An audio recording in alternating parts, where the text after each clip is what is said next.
Hello दोस्तों, आज का हमारा टॉपिक है एनेसन रिएक्शन। एनेसन रिएक्शन इनऑर्गेनिक केमिस्ट्री से लिया गया है। एनेसन रिएक्शन का हम सिनॉप्सिस देखते हैं। इंट्रोडक्शन, एग्जांपल्स, मैकेनिज्म ऑफ एनेसन रिएक्शन एंड रेफरेंस। सबसे पहले हम इंट्रोडक्शन देखते हैं। जब किसी मेटल कॉम्प्लेक्स में जल मॉलिक्यूल एक लिगेंड के रूप में जुड़ा होता है तो उसे किसी अन्य लिगेंड द्वारा रिप्लेसमेंट हो जाता है अर्थात प्रतिस्थापन हो जाता है, तो इस रिएक्शन को एनेसन रिएक्शन कहते हैं। अर्थात जल के किसी अन्य लिगेंड द्वारा प्रतिस्थापन एनेसन रिएक्शन कहलाता है। एनेसन रिएक्शन एक लिगेंड सब्स्टिट्यूशन रिएक्शन है। इसमें जल लिगेंड लिविंग लिगेंड होता है।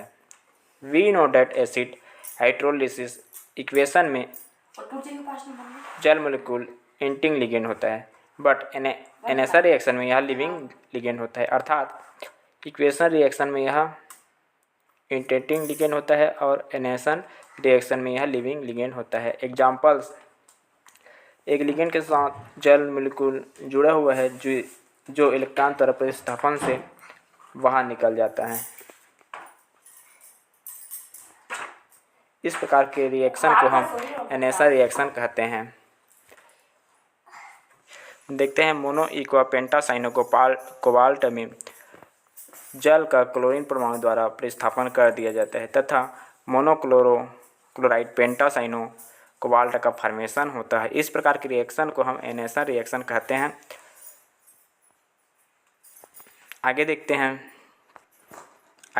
हैं इसका मैकेनिज्म ऑफ एनेसन रिएक्शन। एनेसन रिएक्शन SN1 रिएक्शन मैकेनिज्म द्वारा होता है। मीन्स यह एक यूनिमोलिकुलर न्यूक्लियोफिलिक सब्स्टिट्यूशन रिएक्शन है। यह 2 स्टेप में पूरा होता है। स्टेप फर्स्ट, एनेसन रिएक्शन के फर्स्ट स्टेप में मेटल कॉम्प्लेक्स है जो कि 6 कार्बन कोऑर्डिनेशन नंबर वाला होता है, वह 5 कोऑर्डिनेशन नंबर वाला इंटरमीडिएट बनता है। यह स्टेप निम्न होता है। आगे देखते हैं। इस स्टेप में जल लिगेंड बाहर निकलता है और फर्स्ट स्टेप स्लो रिएक्शन होता है, इसलिए यह रेट डिटरमाइन स्टेप होता है। कोबाल्ट पेंटानाइट्रोजन में स्लो पोजीशन में कोबाल्ट पेंटासाइनाइड का फॉर्मेशन करता है तथा जल बाहर निकलता है। यह ट्रीगोनल पाइपिरामिडल होता है। स्टेप सेकेंड, एनेसन रिएक्शन का सेकेंड स्टेप फास्ट होता है।